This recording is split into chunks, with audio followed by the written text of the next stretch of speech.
everybody. Welcome to ABA Inside Track, the podcast that's like reading in your car, but safer. I'm your host, Robert Perry Cruz, and with me, as always, are my fabulous co-hosts. Oh, hey there, Rob. It's me, your friend, Jackie.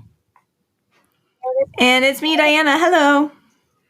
Well, usually we start the show about behavior analysis and behavior analytic research, where every week we pick a topic and talk about that topic and relevant research articles. Usually we start with kind of an amusing bit.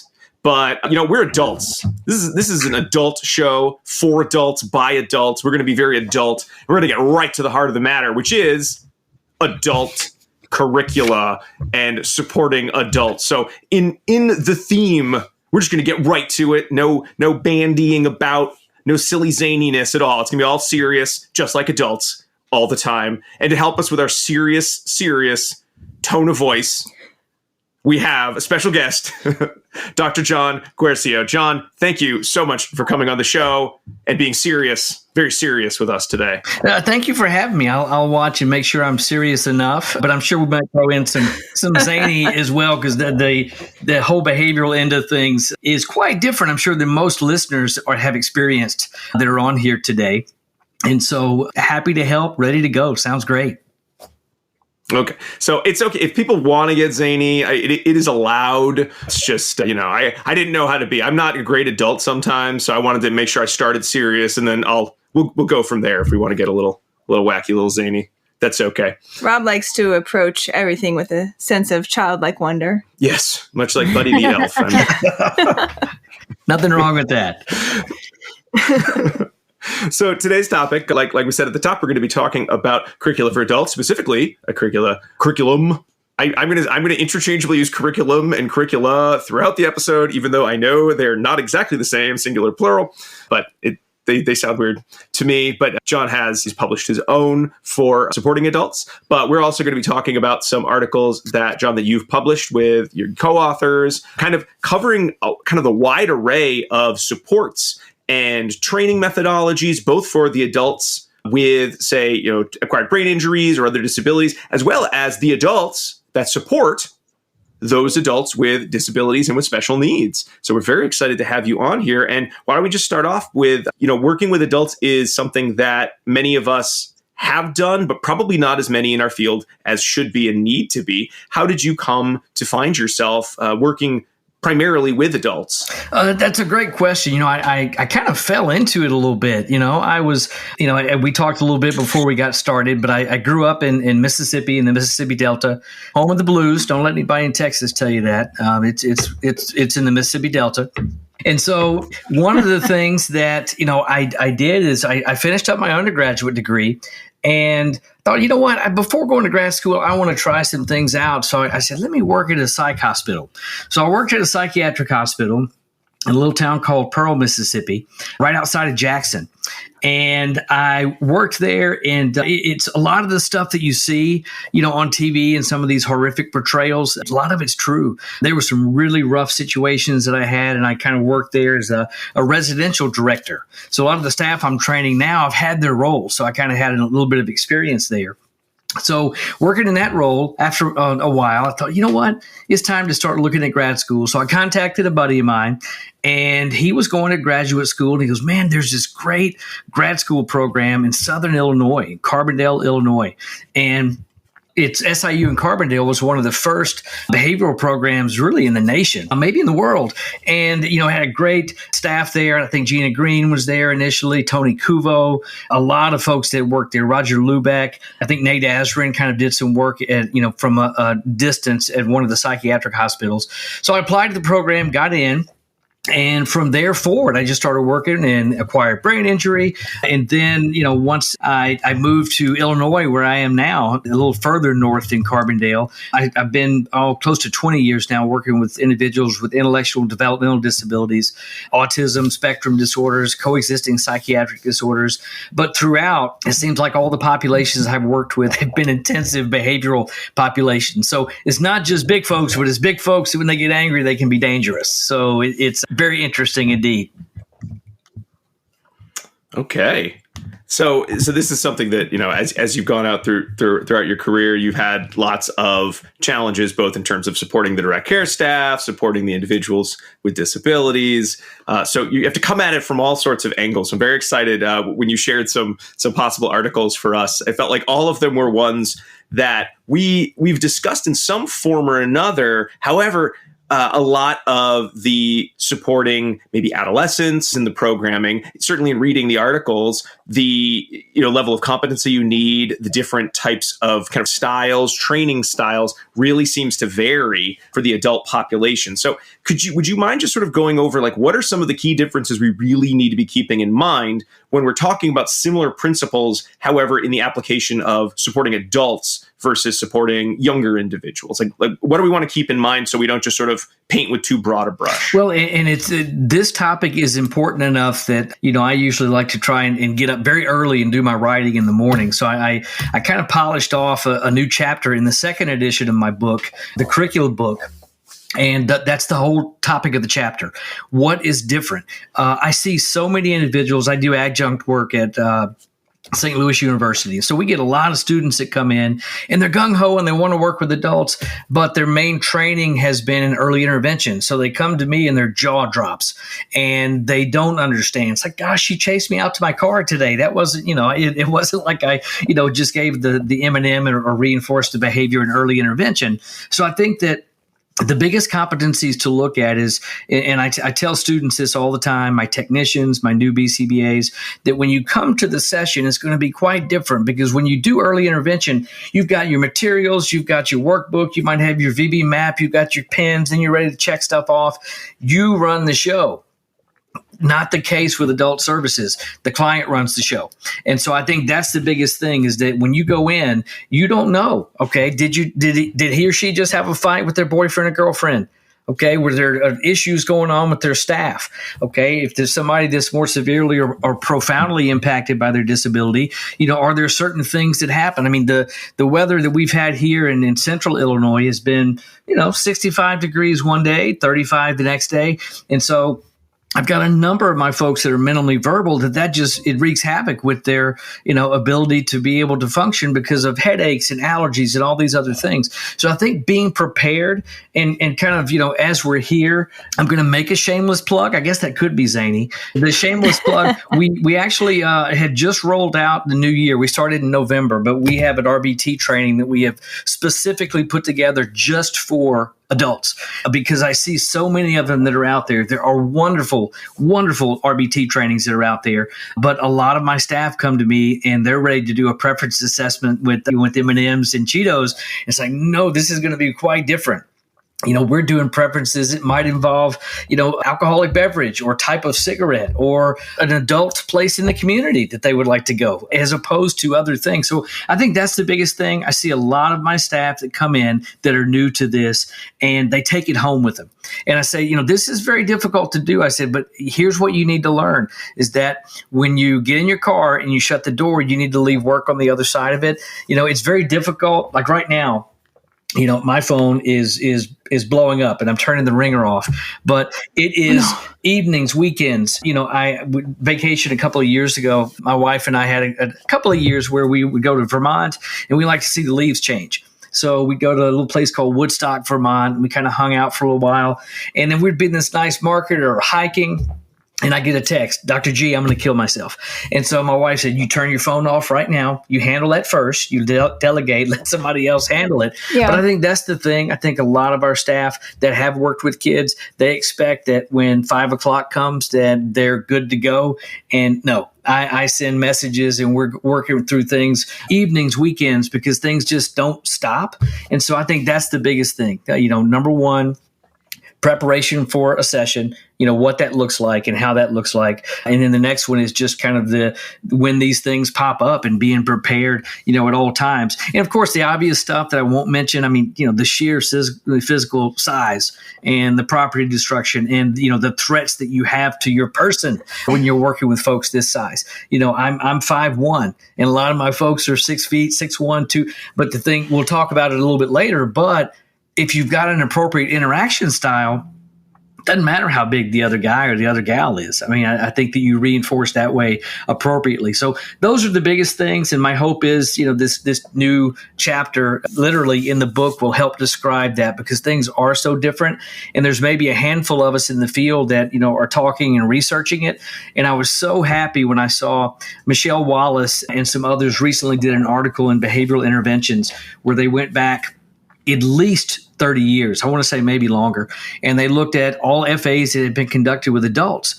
Well, they found about, and I'm going to misquote this, I know, but Michelle will forgive me. I think as we go through, they found, I want to say between 500 and 700 articles with FAs, but when they had to narrow it down to adults, they had like 25 that they had in 30 years. Wow. So there's not a lot that's out there. And when I saw that, I immediately contacted her and said, I need a copy of the article. I need to, because I need to include this, because it just is not, the literature is not something that takes you, days and days and weeks and months, every month to look at the journals. You're lucky to see one every 6 months. And so I'm glad to see more of that representation in the literature, but it's been pretty bare bones for quite some time. Mm-hmm. Yeah. I think you brought up some really great points there. And I got my start in this field as well with adults. And having that perspective is really, really valuable, right? Because then if you then transition backwards and start working with younger kids, I think that having that idea of what it is like for folks who are adults and what priorities maybe need to be in place as far as, teaching priorities as kids age can really help put all of that into perspective. The other piece I think that's so important that you just brought up too is understanding that adults are adults, independent of whether they have disabilities or not, right? And we should be treating them as adults and not infantilizing them based on some disability. You reference like maybe these folks want to go out and have a drink or something like that. Like that's totally okay. Right. And it's a different world than someone who's only been working with under 22 might be used to. And in my experience with adults, there was a really strong focus on individual rights and preferences. And that's really baked in, I think, to the adult services world in a really important way. So just because, the clinician thinks that someone should work on something doesn't mean that someone should work on something. There's a lot more inclusion, as there should be, of the adult and their preferences and what really is going to be meaningful for them to focus on. And I like that about the adult services world. I think everyone should have that experience of working with adults. And, I had a colleague recently that was a CARF surveyor, the Center for the Accreditation of Rehabilitation Facilities. And they go from place to place, and basically a certification from CARF, essentially means that you have passed the standard and, your services are appropriate. But he surveyed a program in the UK. And he thought it was so cool because the medical director of the program prescribed 2 pints a week for one of their clients. He needed 2, and he didn't go as far as say Guinness, but he said that the guy needed 2 pints a week. And so I think as you look at that, another great article I want to plug, Justin Leap and his group about a year or two ago did a wonderful article with Pete Gerhardt and others where they actually looked at, actually training appropriate skills. And they look at the fact that, I see so many of my individuals, 18, 19, 20, they're still in that school window. And they're actually doing things where, they might be looking at sequencing or reading a paragraph and pulling things out of it. And it's like, when my guy's freaking out in the community, he's not needing academic goals. He needs functional skills. He doesn't need academic skills. And so that's one of the things that article stressed is that we need to get away from that and start looking at, once the individual gets to a certain point, that we then focus strictly on the functional skills, because those are the things that if we get through, think about all of our folks with ASD. I have one gentleman I can work with, and he knows all the Beatles albums. He can tell you what year they came out and all that. But when he gets frustrated and can't use his skills in the community, he may tear up a grocery store. So all that knowledge, or he can tell you all the presidents, all that knowledge is useless when it comes to something functional, something in the community that we have to look at. So I think that's a great point. Pat McGreevy says that, with Essential for Living, they looked at adults back to children. And I think that that's very, very appropriate, because as these things happen, I think it's good that more and more people are kind of getting the idea of what this shift in focus is and what it looks like. Love that. Yeah. So speaking about skills and speaking about goals, and considering, John, you wrote the book, a book, but I'm going to say the book because that always sounds fun to say. You wrote the book on the subject of the adult curricular, the adult core curriculum.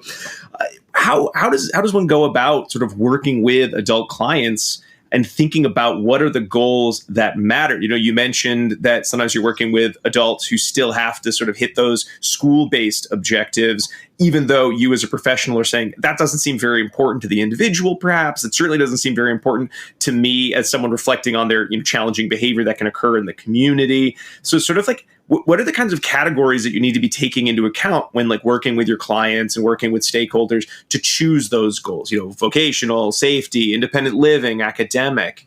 Yeah. Don't edit that part. Leave that part in. The book. I like that. That sounds good. Well, the curriculum itself is started out with 8 outcome areas or domains that eventually is now blossomed into 10. And so these are the things that I think that as we look at, I try to look at, okay, what are things that I've dealt with over the last 30 years that I don't see in the literature? All right. And so the first domain area, or one of the first, is riding in a vehicle. And people don't realize that. I had a guy last week, had a bad psych appointment. He's driving home with his staff on 270 in St. Louis, and he's in the front seat, and he decides to attack the driver and put the car in park on the interstate while they're driving. Oh. I've had individuals that try to jump out of the vehicle. And so to me, it's like that makes more functional sense. We've had many individuals on the spectrum that have lived at home. Their first year with us is their first year not living with mom and dad. So riding with somebody other than mom or dad that are driving, that's a skill. And so I think as you look at that, I have not seen any articles on that. So we've got a couple of articles I may have sent to you that we've worked on where we looked at desensitizing individuals and looking at task analysis to, what do they need to do to be able to be safe once they get into the vehicle? And then, as a result, kind of what the outcomes are for that. And one of the things I always talk about is that with this particular curriculum, every domain has at least 2 or 3 peer-reviewed articles that we've done related to the efficacy of the interventions that we've used. So, that's just one. Another one is vocational. I've got a young man right now would love to work. He's dying to work. He needs money, but he's had 13 jobs in the last 3 years. He's viewed pornography on the job. He has stolen money. He's taken an iPad from the work site. And, he's had individual bring in marijuana to the work site before it was legal. And he can't understand why that the job thing is not working out. So I think those are the big things too. And the curriculum kind of helps you as it goes through. There's also a section called measures of well-being that's within the curriculum. And it's 10 areas. And I kind of modeled it after the original values. Whenever you look at ACT work nowadays with values, there's sheets of hundreds of values. In the old days, it used to be just 10, community involvement, relationships, job, recreation. So we looked at those areas and looked at, okay, what does the client want when it comes to sexuality, when it comes to input related to their goals in their ISP meetings, related to vocational efforts, budgeting their money. We have groups that we do on a weekly basis, and we focus on things like that. So, okay, what is your skill deficit that the curriculum can identify? And for a lot of our folks, I just want to live on my own, and obviously that makes sense. But when we get right down to it and start doing the numbers and looking at the budget, okay, that's not going to work. So the curriculum really helps drive that. And I think that, once again, letting the client drive your session and kind of figuring out where these things are and where they fall. So one person's vocational pursuit might be another person's relationship, might be another person's desire to increase their cooking behavior, in the home, any number of these other things. And so what I do is tend to look at what are some of the things that are producing more of the problem behavior. Okay, and majority of the time it's access to a tangible or an activity with this group. And then basing that on, okay, how can I put some goals in place that are functional that are going to teach this person the ability to be able to do that? And when I do that, I use a term that a lot of my newer students, they look at me like I'm crazy when I use. But in grad school, we used to talk about both active treatment and dignity of risk. And a lot of people nowadays, I think the dignity of risk thing doesn't land with them that much.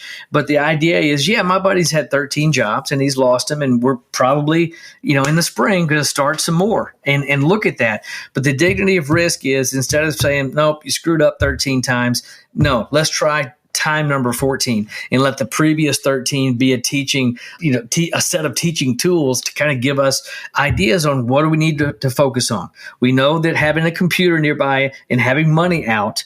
Okay, we had one job we looked at and we gave this background, but somehow the supervisor wanted to put this young man in charge of the cash register. I said, probably not a good idea, given all this. So the curriculum is really good at, once you go through and identify and go through each of the 10 areas, it will give you an idea of what would be an appropriate goal within that particular area. And I don't think that there's any academic goals that there are any within the curriculum. There's the curriculum book itself, and then there's a workbook that goes along with it that is meant to be similar to the VB Map book. You use one for each client. But in neither one of those is there anything that's academic. It's all functional. And if there anything would look like an academic skill, it might be counting money. But, I don't know about you guys, but we've stopped teaching counting money. Because who counts money? You just tap a piece of plastic on another piece of plastic now, and you don't have to count money. So that's more functional. Right. Yeah.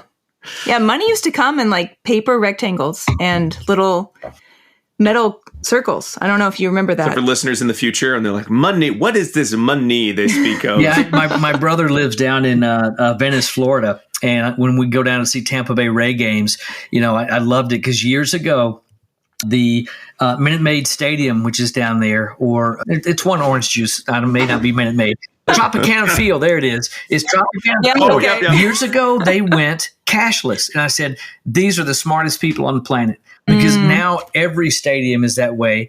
But, I quit carrying cash. I can't tell you how many years ago. And, when it comes to tipping and things like that, it makes it tough. But when it comes to teaching our folks, I think it's better to look at that, tap, then you get a receipt, and then you can kind of compare and go maybe online to look at what you spent, or to teach the person how to do that, as opposed to maybe an antiquated skill with that paper and metal stuff that we used to use. Right. Yeah. I think that makes a lot of sense.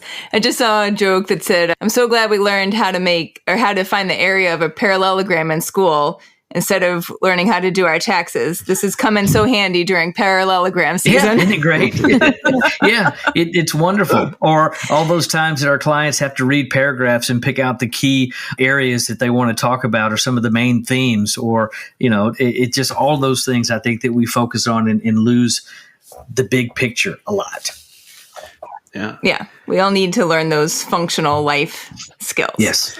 So, John, when you sort of think about kind of like the big challenges, the things that have sort of been driving, the creation of your curriculum book, the training supports, the research you've done, what would you say that the top challenges to effectively supporting adults with disabilities are?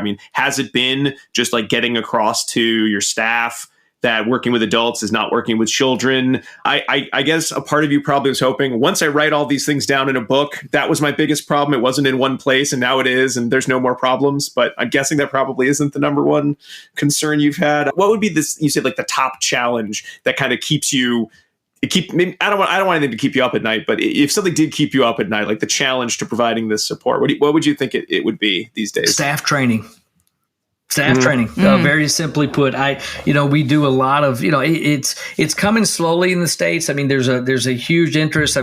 We've already done several cohorts in Italy of folks that have gone through this, and they're doing it more, in a home type setting. But, in the States, I think it would be the staff training, because I run into so many parents there. They get into situations where, they just are dead set. I'm keeping Junior at home. And, and there are those things I always talk about. You read in the newspaper where you see the 70-year-old person with a disability out in the snow wandering around because their 90-year-old mom or dad, they don't understand, but they won't wake up. And maybe they passed away and they're then out of the home. And so, and I feel like I can say this stuff with impunity. We've got a 23-year-old that lives in residential facility just transitioned to adult services about a year or so ago, about an hour or so from here. And so he does workshop stuff, and he's engaged, and he does things, outside of school, since he's graduated. So I think that was one of the biggest things. He's my stepson, but my wife, he was 4 when I met my wife. And so we would go through this, and after, about a year, when I finally got up the courage, I said, have you thought that, maybe home is not going to be the best situation, all the time? And I run into that all the time with parents. They want to have the young one at home. And I always look at it and say, okay, what happens in our society typically with 18-year-olds? They either go to college, they go to trade school, they do something else. They're out of the home, and they're doing their own thing. They're kind of figuring out what is their own thing. So I think with respect to that, the first one would be being able to find effective residential community-based care. I have, friends all over. I have people that would contact me and say, hey, I've got this situation here and this situation in South Carolina and this one, and the individual's in the hospital and he's hurting his siblings. What do we do? And so I think, that's a big one. But then once you get into that situation, the OBM part is huge in terms of staff training. I think looking at, we've done some work with the performance diagnostic checklist, human services version, and looked at staff deficiencies and all these other things. But, as you look at it, I don't know what it's like there on the East Coast. We've had I'd say a $7 to $8 increase in minimum wage for paraprofessional staff, DSPs, direct support professionals lately, but it used to be $10, $11 an hour. And so that's your biggest challenge, $10 and $11. And now, you're around 17 or 18, but that then bumps into RBT wages. You're getting pretty close to that. But I think that if you have a group of individuals, and this is not always the case, but more often than not, but you have a group of individuals that really have a history of either flipping burgers or working in retail, and now they're in charge of someone's life or lives that are very, very intense. It can be very aggressive. That's my biggest challenge. That's what keeps me up. That's what worries me about, what's going to happen tonight. And several, nights a week, I get pictures of wrists or elbows where someone was cutting, and, I'm not blaming staff, but so-and-so went in the bathroom and they opened up the toilet paper roll, and what do you know? There's a spring in there and you can cut yourself. So then having to kind of look at, are people making the right decisions, at the time that problem behavior can occur? Because it doesn't take much, in terms of vigilance to be able to have something pretty serious to appear. So I think that's my biggest thing. And I would say, and I think I even put that in the book, I would say with adult services, and it can fluctuate, 60 to 70% of the behavior analyst efforts are going towards staff training in those settings. Do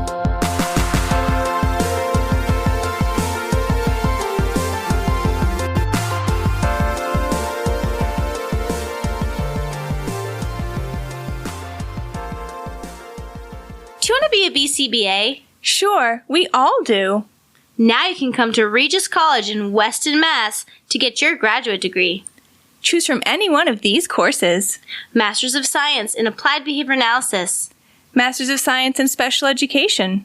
Dual degree in Special Ed and ABA. Or be eligible for your postmaster's certificate. You can complete your degree and be ready to sit for the exam in 2 years. And our 2017 grads had a 100% pass rate on the BACB exam. Come enjoy practicum placement support, ethics mini handbooks, PhD level professors, small class sizes, and a service trip to Iceland. If interested, don't delay. Supplies are limited. Learn more at regiscollege.edu. Again, that's www.regiscollege.edu, regiscollege.edu. One more time, www.regiscollege.edu. See you there! Hey everybody, sorry to pause our conversation with Dr. Guercio, but I want to remind all of our listeners that ABA Inside Track is ACE and QABA approved. And by listening, you're able to earn 1 learning credit. All you need to do is finish listening, then go to our website, abainsidetrack.com, or click the link in your podcast player's notes section to magically be transported there, where you can enter in some key information, including 2 secret code words that we've hidden in the episode. I'm about to give you the first one. These are both from Dr. Guercio, and the first is Vikings, Vikings. Is Dr. Guercio a fan of the Minnesota football team or the ancient Nordic warriors, or both. Either way, you don't need to know that part. You just need to know Vikings. All right, let's get back to our interview with Dr. Guercio. Actually, that's a perfect segue because something I realized we did not do. We just got right into some broad topics. We did not actually say to the listeners the main articles that we will be talking about. So we've been talking kind of, big picture, which is excellent. But we're going to get a little more specific. They probably want to know where should they be looking in terms of articles. And then certainly we'll be, making sure to give links to, the curriculum as well. But Diana, what are the articles that we will be getting into a little more nitty gritty detail with going forward? Sure, I can tell you about that. So first of all, the book that's being referenced that we're talking about is Assessment of Adult Core Competencies, Teaching Skills to Adults with Autism and IDD with Extreme Aggression. So we're referencing that, but then also there's several published articles that will inform our discussion. Those include exploring the clinical utility of a stimulus avoidance assessment to enhance a relaxation training model. That's by Wilson, Casson, Gratz, and Guercio, published in Behavior Analysis and Practice 2015. Improving the quality of staff and participant interaction in an acquired brain injury organization by Guercio and Dixon. That was published in the Journal of Organizational Behavior Management 2010. Increasing functional rehabilitation and acquired brain injury treatment, effective applications of behavioral principles. Behavior is with a U, please note. Mm-hmm.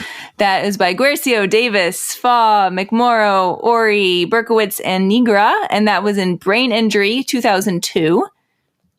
And finally, the use of computer activity schedules to increase initiation of and engagement in domestic and leisure activities in an adult with acquired brain injury by Soldner, Rayfeld, Guercio, and Dillon, and that was in the European Journal of Behavior Analysis 2005. I find it odd the European Journal of Behavior Analysis does not have a U in behavior. I would think it would. I don't know, man. I'll call them for you. I've never generalized my skills from behavioral principles to behavior principles. I've never been able to do it. It's really chink in your tough. Yeah, and the word search and autocorrect always catches that U. Yeah, right. So we have much to discuss. So John, two of those articles, so when you sort of gave us a selection of recent and more relevant publications, there were these four stuck out as ones that we talked about kind of with other populations, not necessarily with adults. So I thought they'd be good ones to sort of do as extensions to those principles, whether they're with a U or without those behavioral principles. And certainly staff training, we've talked about that a lot on the show. One thing that really jumped out at me, especially in the article talking about kind of the FRAs, the functional rehabilitation activities, was it feels like when you are a direct care staff working with adults, you have a level of autonomy that seems beyond any other type of direct care staff. Like if the folks on the floor aren't doing meaningful programming or meaningful treatment with the clients, then very little, work with the clients is actually being done. Am I overgeneralizing, or is that very specific to some settings working with adults versus others? Or do they just have that autonomy? It's like you're counting on them to do, so much of the day-to-day or moment-to-moment work. Well, that's where kind of the FRAs were born, the functional rehabilitation activities, is that, we found that was the case. And this is before the age of the cell phone, that direct support staff would tend to kind of hang out with themselves, watch TV. In those days, you could smoke inside, imagine that, but they would smoke or do other things. And so we said, there's got to be something where we can reinforce the staff. And so we actually started where the clients could use behavioral coupons or tokens to reinforce staff for being able to do these things that were more functional in nature. So, we'd point out that, hey, if Johnny tends to stay up all night, and a lot of our folks in brain injury would do that, they would flip their schedule. They're up all night and then they're sleeping all day. So it's okay, well, let's get them in the laundry room and go through and do laundry. And as they're doing the laundry, count out what are the colors. Okay, we put the darks here and the lights here. Or if they're watching a TV commercial, you're just passively watching TV, then get them to say, okay, what product are they trying to sell? Why do you think they did this to be able to try and sell this product? And so the FRAs grew out of that, where we then started to provide reinforcement that the more of these activities that staff did with the clients, the more reinforcement that they would get, whether it be, and there's certain things that there's limits in organizations. We would give them extra time off, or they could actually have a flexible schedule. Or, our nurse at the time was a fisherman, and he would always bring a lot of fried fish. And so they would be able to do that. We had a couple of OTs in that offered 45-minute massages. If you had a certain number of coupons, and man, that was a hot seller right there. People love that.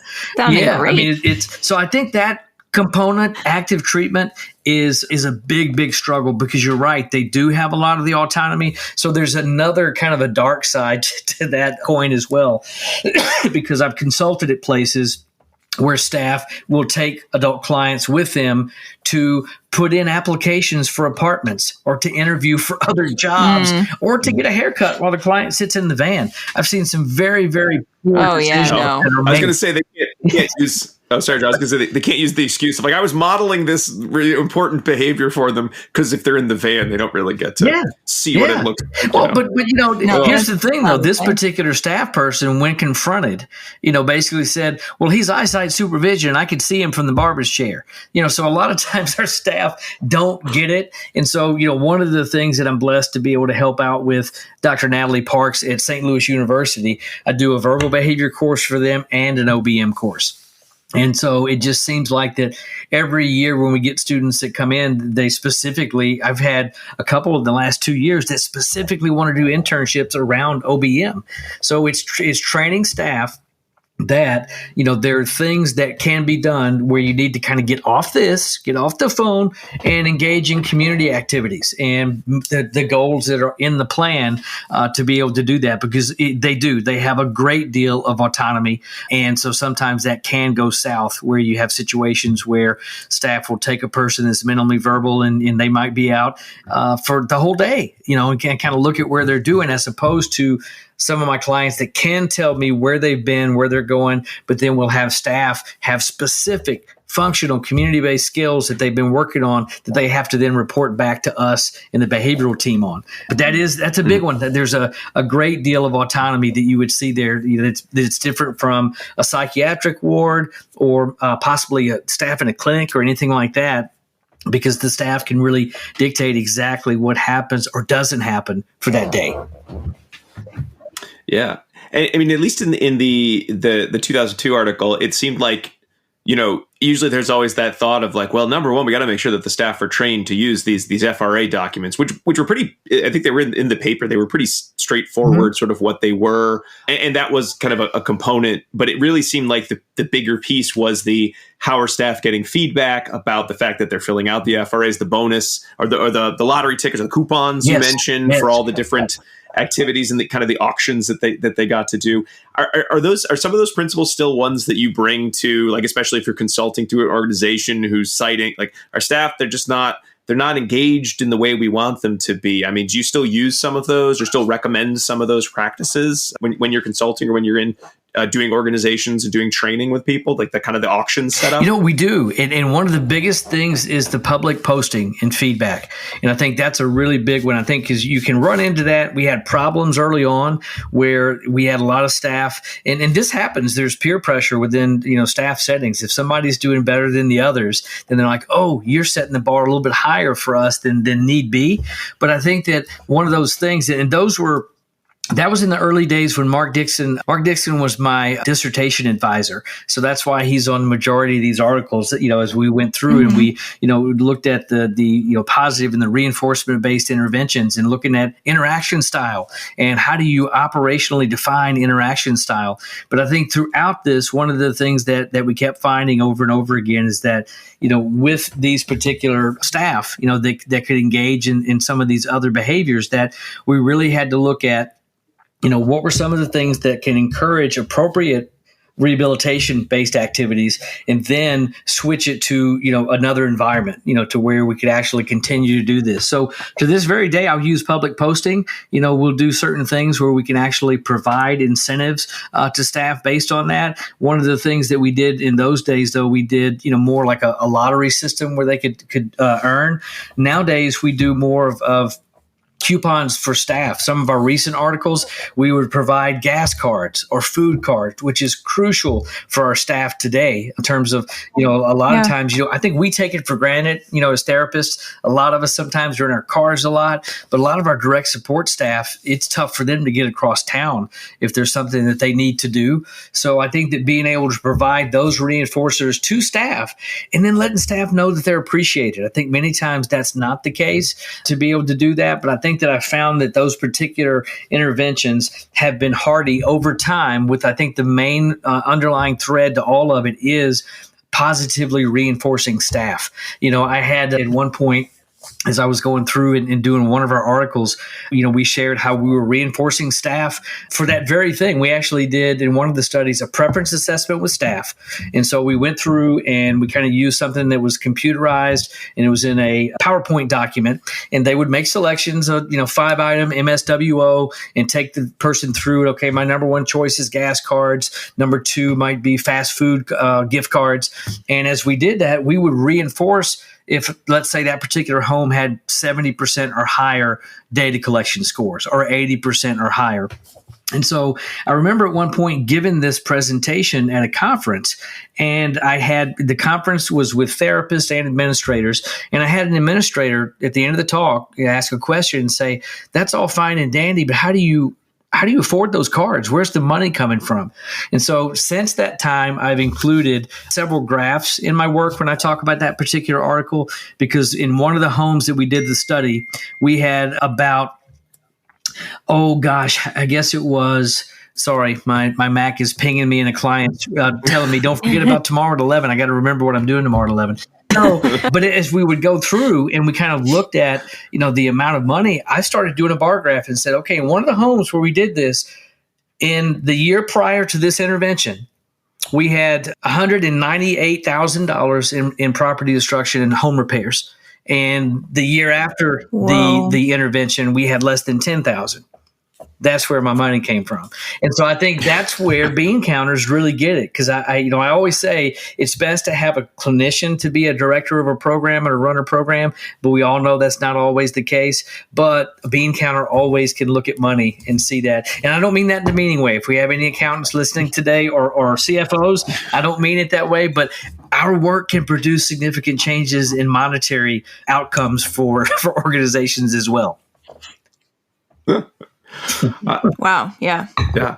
John, one thing in the article, the FRAs that I sort of noted, I wasn't really sure if you've ever done follow-up work with this because it didn't get as much focus as, say, the public posting, the auctions as effective, ways to change staff behavior.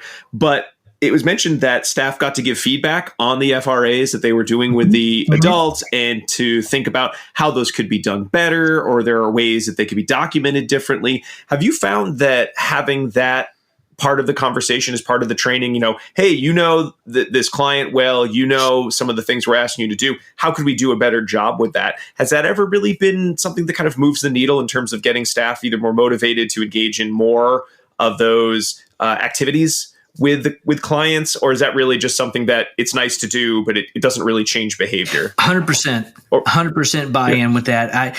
We've got a staff now, 2 or 3 that we have that I have a young man now in his early 20s, and he was at St. Louis Children's Hospital when we met him about a year ago. And, St. Louis Children's Hospital is one of the biggest children's hospitals in the world, definitely in the U.S. And this guy was so aggressive, he had his own floor. And they moved all the other kids out because he was hurting the kids that were, there for medical issues only. And so he moved into, our facility at Benchmark. And one of the things that we immediately started to see was that, here it was just about keeping him safe. Okay, because he could inflict tissue damage, that involved, 12, 15, 20 stitches at a time, just a number of different things that were very, very dangerous. Well, he started school in November with us. And so even though he's in his early 20s, he's going to school now. And every day I ask his staff, okay, man, we're at 2 hours today. You think it's okay to maybe we up into 3 hours tomorrow? Okay, what's it looking like in the morning? Does he seem like he's on the verge of refusal? or the number of requests that are going on in the classroom. And a lot of times, you'll say, oh man, yeah, that's a lot of impact. And I said, well, man, I want you to have that level of impact. What are you seeing? I'm not there, because if I were there, or if his RBT were there, he wouldn't focus. He would not do the academic work. So I think it's a lot. And then, I find that many times when I'm not there, the direct support staff will then make comments to the RBTs. It's like, wow, I really appreciated that. Many times, I think that you guys are just here to tell us what to do, but you want our feedback, and that means a lot. And so I think that by doing that, you get more buy-in for what you're doing. And I get much more of an impact with my programming when I take that approach, as opposed to, well, I've had all this school, and I've had all these readings, and I'm Mr. Experience. No. You're there sometimes, and a lot of our staff, it's not unusual in this field for folks to work doubles. All right. That's 16 hours in a day. Think of how fried you are after your 8 hours, and then you got to do another shift. And so being able to have somebody throw in a little feedback, and if they're seeing this person, this guy, this gal for 16 hours a day, I want that feedback. So 100% moves the needle. Yeah. Okay. And speaking of kind of continuing with the staff training, we talked about giving the feedback and how effective that was for sort of increasing their time with the activities with the clients. You also had looked at video modeling as a form of training, and it was effective in terms of the skill that you were targeting in the study, in the 2010 study that you and Mark Dixon did. Are we talking about pearls? Pearls, yes. I love that acronym. Would you mind telling the listeners what are pearls? It wasn't a jewelry store, a vocational job, I'm guessing. No, we're not handing out jewelry to staff. And we occasionally we'll run up to staff and kind of ask this question, and we train it, and we have trainings that we do with staff. So Pearls is a system that my mentor had worked with for years, and when he worked at Anna State Hospital in Anna, Illinois. And it's a very, very, you'd almost think it's a little Mississippi town. But a lot of the work that was done there, Richard Fox, my mentor actually worked directly with Richard Fox. And one of the things that they had used there was this Pearls acronym. Okay, P was for positive. Okay, upbeat, positive interactions with the client. The E is for early, so that, a lot of our staff, I say, don't wait until the person, throws a punch. The first time somebody says, tell him to quit smacking, you need to sit in between the clients. Okay, that's early. And then the A is for all, and it's to interact with all the clients. And one of the things that Mark Dixon and I figured out was that, man, that's a tough one to get an operational definition of. So we actually have a formula that we use that it's the number of clients that are in a 7-foot radius of you divided by the number of clients that you're actually interacting with. And so most folks will only interact with the people that are verbal. All right. What's that do for the folks that are mentally verbal, or the folks that are maybe not as fun to interact with? And so that was the all. And then reinforce is obvious, to be able to reinforce, label what you're reinforcing. Hey, I really appreciate that, you were very kind to the server, and, you didn't use profanity when she brought you the wrong food. And then the L is for look. It's look for opportunities to teach. So it's that active teaching component. And then about 15 to 16 years ago, I added the S for speak softly, because I think that, it's speak softly, but also I kind of use it that, the S for stay present. I think that as you look at that, it's if you can kind of keep your voice, low, and not try to raise your voice to exceed that of the client that you're working with. And so we sat down and Mark and I talked about it and thought, wow, and that initial paper, it's like, the reliability numbers we were getting were not the best. So we decided to go with a numerical system, a 1, 2, and a 3, where we had a 1 that, if the all areas of the pearls, PEARLS, all 6 components, if we saw less than 2, that was rated as a 1, 0 to 2. If we saw 3 to 5, that was a 2. And then if we saw 5 or more elements of Pearl within a 10-minute observation period, that was a 3. And we got 95+% reliability with respect to that. So we kind of had some room to go with that. So it was at that point that we go through, and that's pretty much the foundation of all this, the pearls in the interactional system, because we teach that to everybody. It's the hardest thing in the world to teach, because the first study we did, we actually looked at, okay, let's teach these skills. And then we can actually show that we can increase these skills in staff. And then the second paper answered the question, well, so what?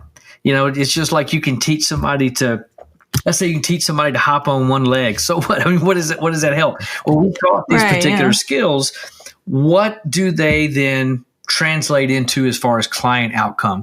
So then we pulled a little bit from the literature. We looked at Dennis Reed's happiness indices. And I've had a lot of folks that read that article say, you're a behavior analyst. What are you talking about happiness for?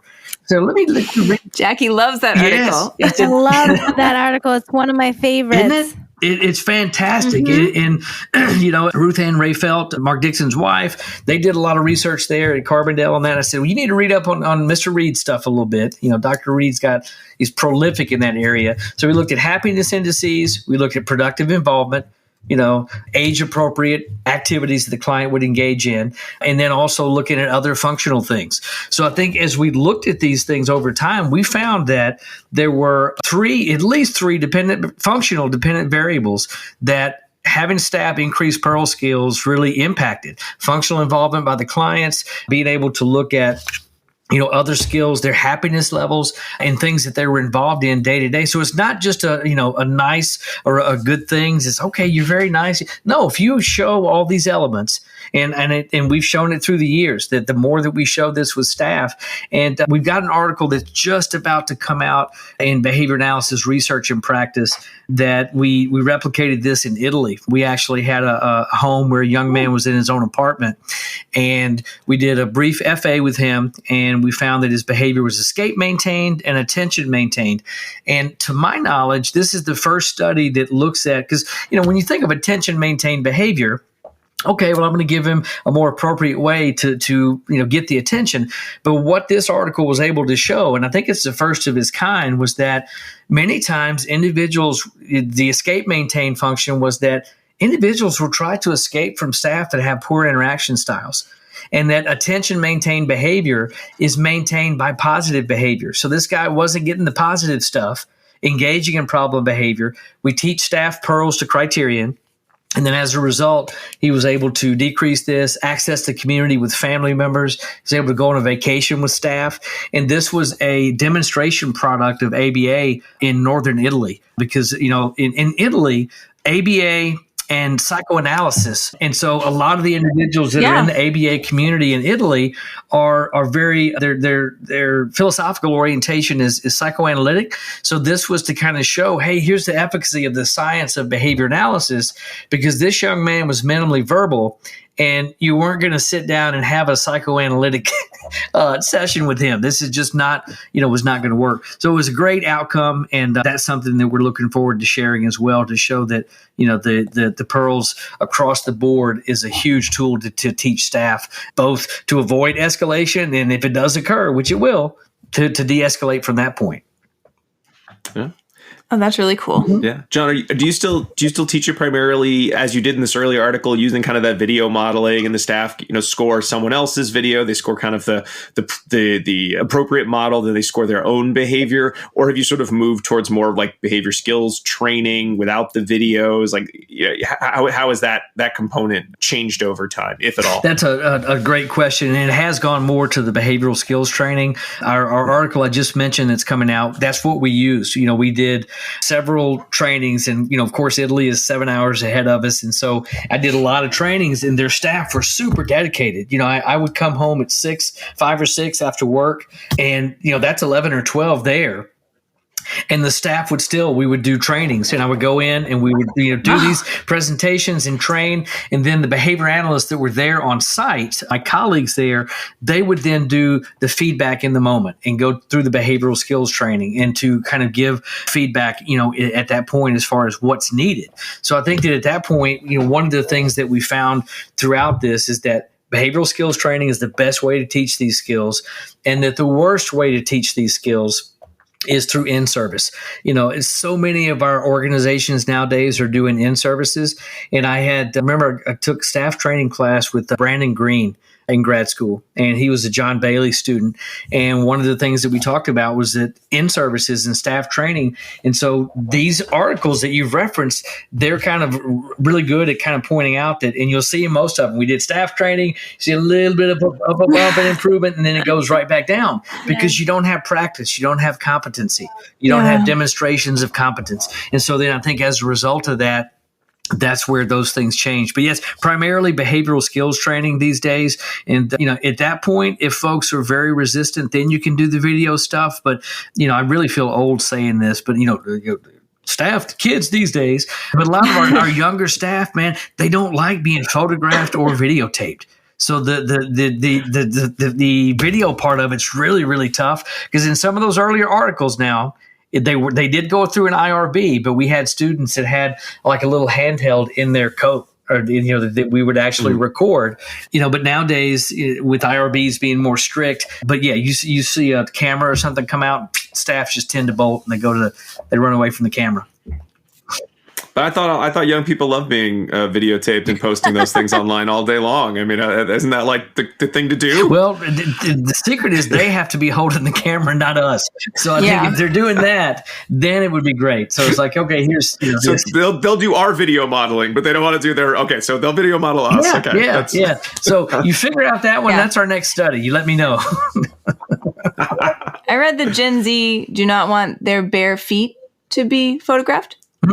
And that's why they wear socks all the time. Oh, okay. Really? I wear socks all the time. And I did confirm this with my Gen Zer as well. So why? I don't know. Really? I wear Wow. socks all the time I can because my remember, feet are going to concerts outdoors, and the best thing is to walk around the grass with no shoes on. But I guess, They all wear socks with Crocs. Yeah. Wow. That's just Socks and Crocs, baby. Hey, you know what? Maybe that's the new wave of things. But if they don't like their feet, they don't like their face. And I can see That's part right. of it is, but I always try to say, if you don't have anything to hide, why are you kind of worried? But if you are worried, that kind of worries me. 'Cause maybe you do have some, but it helps. And I think one of the things, especially when we do 2-day trainings on this, and, we're in the spot where I don't use the word certification then, but we use competency-based training. So we've got lists of people that have gone through the 2-day training. And then the second half of the second day is all about them demonstrating these skills. And so as you go through, and there's a certificate that we're going through, and we're going to go through ABAC here in the States, the Applied Behavior Analysis Center with Adrian Pitzer, to go through and have a lot of the competency-based training.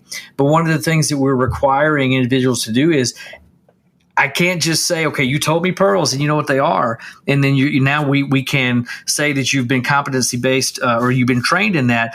We require a 10-minute video sample of the person engaging in pearls behavior, a 10-minute or longer video sample of the person engaging in staff training, so that you can show me that you're not just doing an in-service-based training, that you're requiring staff to do some of this. You're doing some behavioral skills training and those kind of things. So it's been very informative, over the years. But the thing is, we want to be able to, at the end of this competency-based training, to be able to have staff that are able to work in these types of settings. Because, I think Colombo and a few others about 3 years ago put an article out. They did surveys of BCBAs, and then he recently just did an article with RBTs. They did a survey, and of all the BCBADs and BCBAs, 2% had experience working with adults with problem behavior.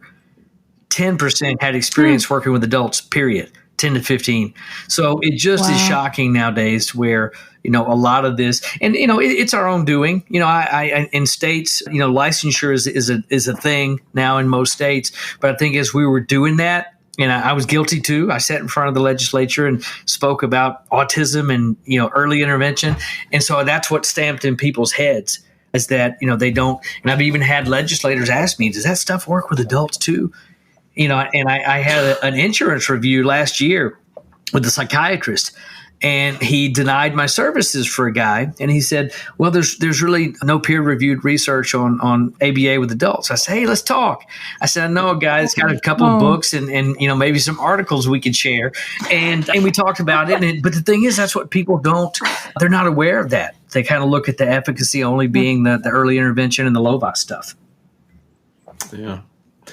So, John, I know before we run out of time, I know, the number one concern was that staff training. So we spent a lot of time looking at those articles and really talking about all the challenges. But I do want to make sure we spend a little time talking about the curriculum itself and the types of programs that you are supporting adults and skill acquisition for adults using. Kind of just my initial question, I know, I picked two articles. One was on leisure skills because I love leisure schedules. So I sort of wanted to talk a little bit about how that work has evolved in your own career and in your work with others. But just in terms of putting together your curriculum, I feel like that is one of those almost like Herculean tasks. If we all have so many different programs that if you said, have you ever taught X? Almost all of us, if you've been doing this long enough, say, I either have or I bet I could break the skill down and really quickly using basic principles, give you a little program. But where I find the rubber meets the road is how do you put them all together in a way that you could then train at scale lots of other people to use all of these in a scope and sequence that makes any sense. So what was the magic secret that you had for that component of it? Taking all of the skills that you've worked on over the years and saying, here's how we're going to put them into a coherent product, a coherent book and curriculum. Yeah, wonderful wide scope of a question there. Because I remember at New York ABBA a couple of months ago, I remember talking to Pat McGreevy, and he said, John, he said we're not in competition. Our curricula are different. He said, I get the idea that maybe your curriculum is for folks that maybe are a little higher functioning, than ours, maybe a little more behaviorally involved. And so we had that very same discussion, and kind of looked at, whereas in Pat and Troy's, which again, to show you how small the behavior analytic world is, Troy Fry and I went to grad school together. Oh, really? And so we have talked a lot about that, and keep your antenna up. We're talking about planning an adults only conference here pretty soon, hopefully. It's just Troy's very busy. So for us to be able to talk, but to, kind of look at, what are some of the things that, would be strictly related to adults. But after we talked about that, I know that the biggest focus was, okay, what are holding my folks back? The ones that are really, really struggling, what are holding? Well, it is functional community access. Okay, so that's a big one. So how do we do that? Well, and the biggest thing, and I mentioned the travel in vehicles. If you're not able to travel in a vehicle in 2024, you're not going to many places and accessing the community. Other things that we found is that, we found that a lot of our individuals were really, really scared of doctor's offices, and they couldn't tolerate going to the doctor, the dentist, definitely the dentist. I had a young man recently that we went and we had that procedure that all of us after we get 50 start to have. He calls it a phonosophene. Actually, it's a colonoscopy. And so I did not describe the procedure to him. No way at all. Okay. But we spent time desensitizing to, hey, here's the stuff. His favorite beverage is soda. Okay. So they tell you when you drink all that chalky junk that you follow it up with water. We said, no, the nurse said, you have as many sodas as you would like. So then we were able to go through, and I was able to go to the procedure with him, and the one thing you don't tell somebody that's scared about a medical procedure, first they're going to knock you out, and then they're going to put this tube in. And just say, you know what? They're going to run some tests. Okay. You're going to go to sleep a little bit. And when you wake up, everything's going to be okay. And we get to go home. And you know what? Your favorite pizza place is on the way home. So that's a skill. So now he goes to the dentist. He doesn't like it, but he goes to the dentist. He goes to the doctor's appointments and all these other things that no matter what curricula I looked at, I never could see these skills that were being taught in them because they weren't. Vocational skills. Okay. How do we have a specific assessment that we use that at the end of it, it tells you if the client's ready for just volunteer work, if that, or pre-vocational training, or maybe they're ready to do some type of a job trial. In the old days, they used to call it work hardening, getting used to the work.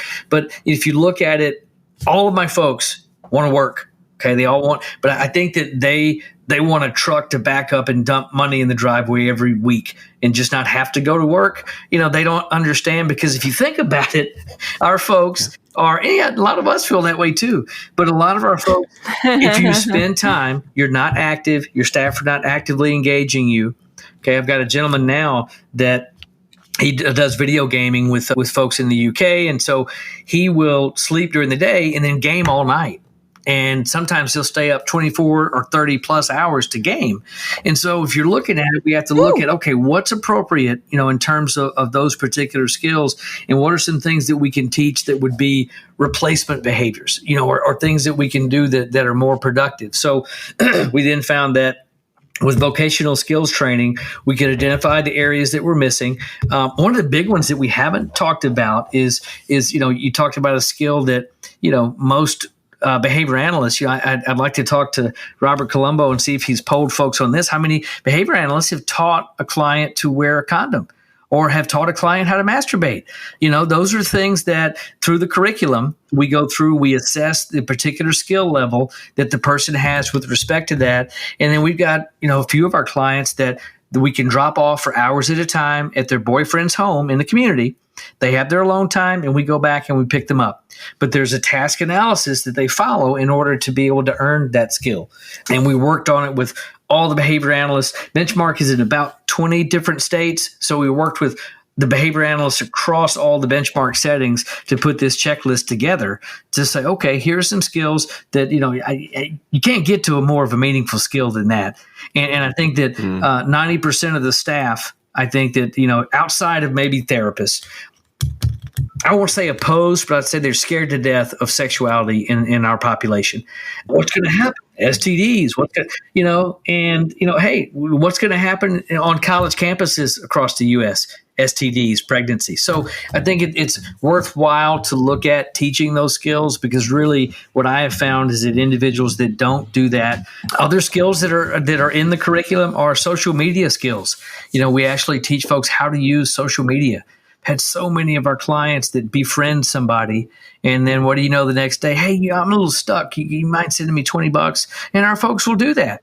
So we teach, what is being vulnerable. How do you vet somebody that's making a request of you? You don't accept that friend. We all get them. Don't accept that friend request with, the gal sitting there with the bikini, or the guy in the Speedo or whatever. No, don't. If you don't know that person or kind of have some type of contact with them, but those are skills. And they have zero other friends. Right. So I have behavior analysts that are teaching folks how to use social media every day. So those are some of those skills I think that if you were to look at that are not out. Super, super important in our, day and age. How to put your socks and Crocs on appropriately. Those types of things too, right? I don't know. So, John, have you also included in the curriculum, or is this more like a separate work that you only do as needed? Looking at, say, kind of one of the articles we didn't really discuss was that relaxation training model. Yes. So teaching adults how to do those kind of. I mean, it's a mindful. It kind of was a mindfulness technique. It sounded like it was a variation of the soles of the feet, Hunter Sing's work. I don't think it was cited as soles of the feet, but it sounded a lot like it in terms of like identifying a body part. Oh, they did. Was it in there? Okay. Yeah. I haven't read that one in a little while. So is that part of the curriculum, or is that something that you work on sort of as needed, or as clients are expressing an interest in? I want a different way to resolve, strong feelings I'm having that aren't around just suppression or reinforcement of alternatives. Kind of where does that fall in terms of sort of the scope and sequence that you'll often follow, or the training that you will support adults with? Well, it's a big piece of it, because a lot of the later chapter or two of the book, it deals with, we've really joined together ACT therapy and DBT. We have a lot of our clients that are borderline personality disorder. And, most clinicians will tell you that's some of the more treatment resistant populations that you can work with. But as we go through it, we actually have set up, a weekly program. And we found over time that the DBT skills are very difficult for somebody with an intellectual disability to understand. They don't understand wise mind and emotion mind and distancing yourself and chain analysis. So we throw in ACT therapy. And we use videos and we kind of go through. And a key part of that is, what's really big now in ACT and everything is mindfulness. Well, mindfulness is difficult too for folks with intellectual disability, because imagine telling somebody, okay, I want you to sit, and every time a thought comes up, put it on a leaf and let it float down the stream. Or I want you to be able to distance yourself from your thoughts. And each thought that does come up, look at it with passive or minimal judgment. That really is, it exceeds. So behavioral relaxation training is the baby of my mentor, Dr. Roger Poppin from SIU. He was one of the first directors there in 1968, I think, of the behavioral program at SIU. So we just published the 3rd edition of Behavioral Relaxation Training through Sloan Publishing. And so that's one of the things that we use, that as we're going through that DBT portion, or what they call self-regulation, that we look at, because behavioral relaxation training also is operationalized. It's 10 postures that have actually been adjusted through the use of EMG or electromyography, where each of the postures and the way that they're set up shows the least amount of muscle tension that a person has if they do that. So I add that as part of the treatment package for folks that are having problems, if they're able to do that. Now, there are a lot of folks that we've adapted it for folks that are more severe, that maybe, verbally they don't respond to prompts as well. But it also is something that, if you put into the component of a person's plan, you can show them a picture, or you can have a public posting of here's what all the 10 postures look like. And then we do that. So we actually, can do, we've done 1 and 2 day trainings just on the BRT skills alone to be able to train that. And Dr. Poppin in the early days, I think he came up with this in 85 or 86. So a couple of years before I started graduate school with him. So I did all the initial clinical applications. So he did it with kids with hyperactivity, ADHD. He taught parents how to teach kids how to do this. And so we've got groups of folks in Italy that are working on teaching parents or teaching staff in direct support roles how to have groups where they teach people, go through the behavioral relaxation training. And our clients get it more because it's more tangible. Your hands go on top of your lap. Okay, you're breathing, your belly comes in and out. Your eyes have to be closed. Your mouth has to be a certain, and we don't have all those things that rely more on covert behavior, more overt behavior, and then, the observational. So that's a huge part. So I try to weave it in there as much as possible. And then, it's in the later chapters of the book that kind of look at those other things where, we kind of combine that with ACT together to kind of go through. And it's great for folks that are a little higher functioning, that can kind of understand the postures and do those also. Sure. Well, John, I mean, this is such a big topic, and certainly with any big topic, it always feels like, well, there's like 1,000 more questions we can go over, but we only, there's only so much we're going to take of your time in the middle of the day. You can do a part 2 sometime in the future. Yeah, we love this topic, so we always love coming back to it. But at least for the time being, we're going to enter the next segment of our show, which is the dissemination station. All right. Oh, it worked! Hooray! Jackie was having some mic issues, so we're glad that we were able to get at least our sound effects. The train's on the track. So, I mean, John, there's no one. Usually, there's a segment of the show where we sort of what's the next step, or what's something that everyone can use as their take-home point. And again, not every behavior analyst is going to go to work tomorrow and work with adults all of a sudden. They either are or they aren't. So, I think kind of the next step question that we would have for you is really what are the big questions that still need answer? What is the research that still needs to be done? It sounds like you've mentioned a number of studies that are in preparation right now. So maybe those are the big questions. But what would you say are kind of the big questions related to supporting adults with disabilities and supporting staff training in those areas? What do we still need to know? Well, I think a lot of the biggest ones, I've talked to Louis Hagopian about this a lot, and kind of looking at the self-injurious behavior. And, as we look at the particular, the ability that as a person's verbal skill level increases, do we have a tendency to see more socially maintained self-injurious behavior? So I think those are some big questions that we have. But I think the biggest one is about inclusion for our folks. And I think that, we see so many times that individuals that have severe problem behavior tend to either go into institutional type settings, or they don't have the staff to be able to do this. So I think that, the next wave of research, I think, is really looking at comprehensive staff training protocols, that we use here, that we try to kind of get through to get staff to where, they are labeled, boom, you can work in these types of intensive settings with clients. But I think that is the biggest thing, because I think that as we're going through, not everybody's going to be able to have a vocational pursuit. Not everybody's going to be able to have a relationship and engage in, in sexuality issues. But I think, that's the biggest one. And I think also one of the areas that, that our field with adults, I think could do better in is looking at this notion of impulsivity. And I think that we see this a lot. I don't know if you guys are probably familiar with the marshmallow test that was done early on, where, the marshmallows on the table, 5-6-year-old kids there. The therapist says, "Hey, I need to go do something, come back, but don't eat that because, you'll be able to get something bigger later." And it kind of looking at delay discounting and looking at it from that perspective. But that is the biggest thing that I struggle with all the time with our folks is impulsivity. And so we have an impulsivity assessment that's actually part of the workbook. But I think a lot more research has to be done with adults with intellectual disabilities to look at why do 80% of the decisions that are made, why are they sooner, smaller, as opposed to larger later? And, Mark Dixon and I did, some research on that early on, but I think that there's a lot more that needs to happen.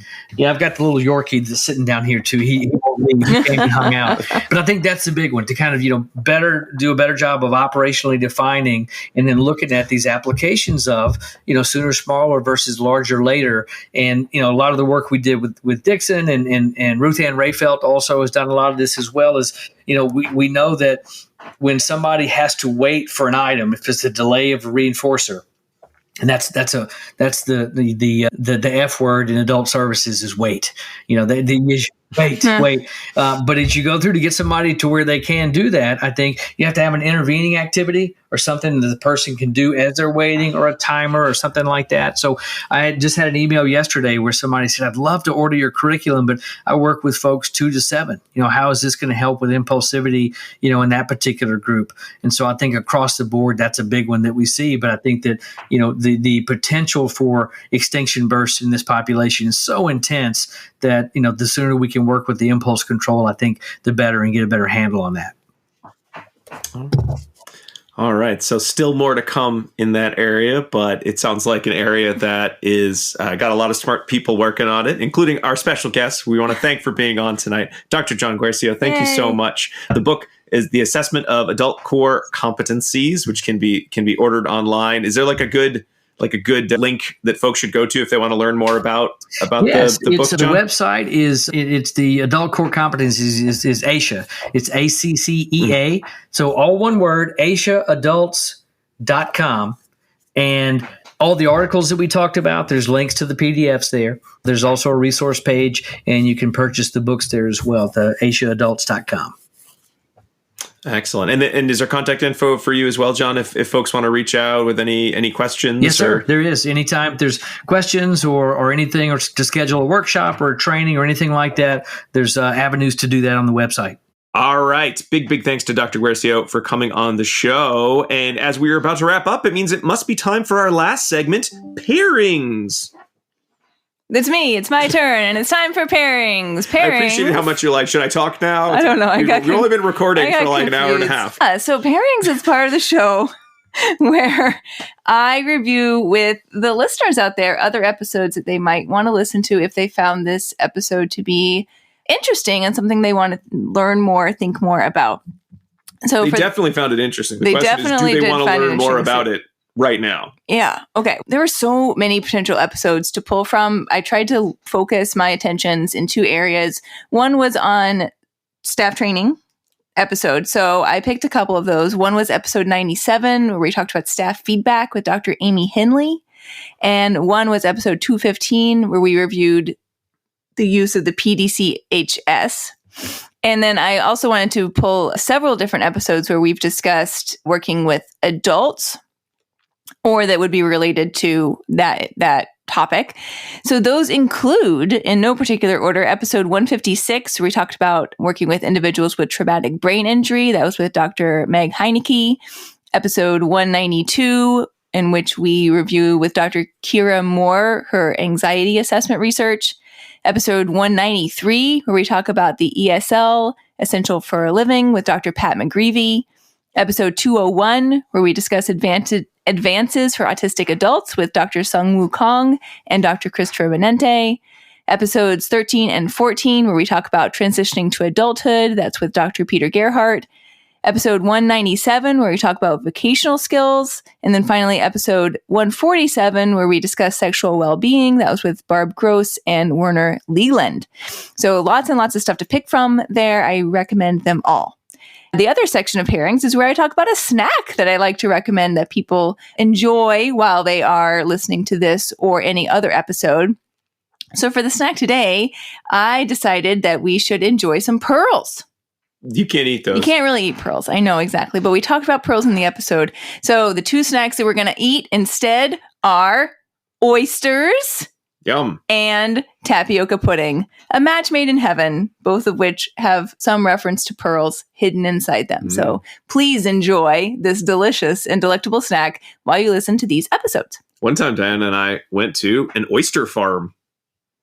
Yes. And we had a lot of oysters. We did do that. Out of the water, on a boat. Yeah. It was really cool. It was fancy. It was fun. Yeah, I don't know if it was fancy. You're on like a boat, like a working oyster farm. It's not the fanciest of places. It's a very nice activity. We recommend it. All right, folks, that brings us to the end of the show. We want to thank you so much for listening. We hope you enjoyed this episode of ABA Inside Track. We'd really appreciate it if you subscribe to the show on Apple Podcasts, Spotify, or wherever you like to get your podcast. Maybe even leave a review of the show and your thoughts.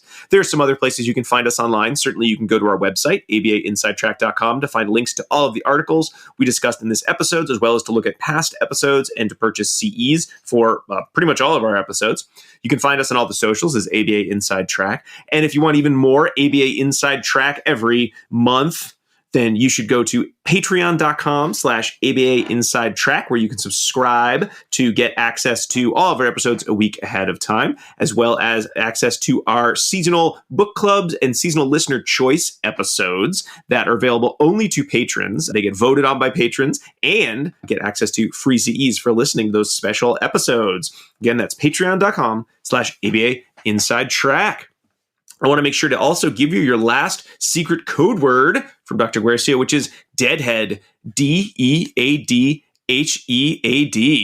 Touch of Gray, Casey Jones, Truckin'. Got my chips cashed in, keep trucking. Remember that episode of Freaks and Geeks where Lindsay listened to American Beauty over and it changed her life?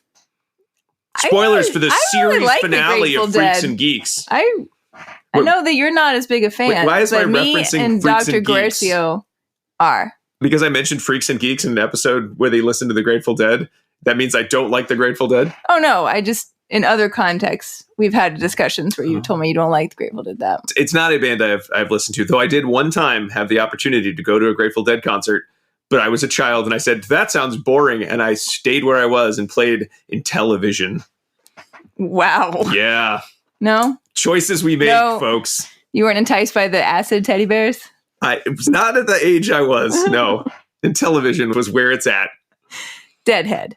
Okay, Deadhead. All right. Some final thanks. Big thanks to Dr. Jim Carr for recording our intro and outro music, Kyle Sturry for our interstitial music, and Dan Thabit of the Podcast Doctors for his amazing editing work.